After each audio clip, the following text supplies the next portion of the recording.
Hello. Oh, mag-usaman ko karon be. Unsa man ni siya?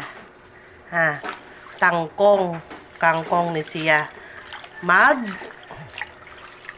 ginataang kangkong nga naay bulad. Dao. Wow. Ako yung kangkong na bulad. Sa gula na to og bulad. Sa gulat nato sa bulad. Eh. Lami na siya kaayo. Nagikaulang ko anak. Ito sa nihugasan. Dagandagahan buaw ni siya.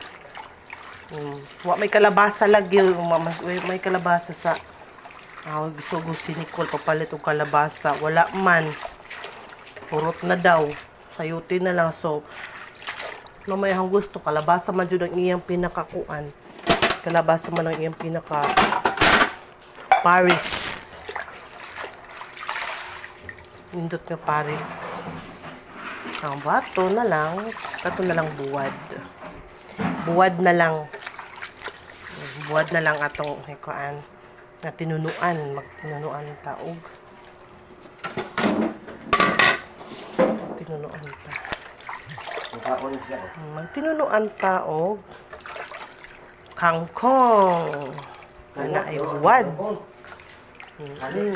Ginataang kangkong atog hiugasan. Kay aron mag-ready na ta og luto.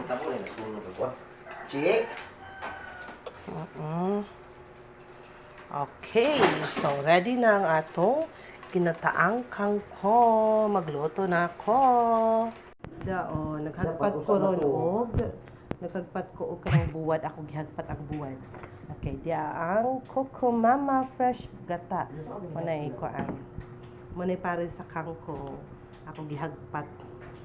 Kay aron may bukog.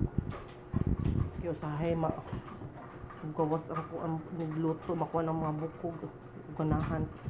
Ako nilang gihagpat. Okay, let's get ready. Di na. Luto na ang akong kangkong. Ginataang kangkong na ay buwad. Buwad na siya. Luto na, mga oni. Okay, yummy. Yummy.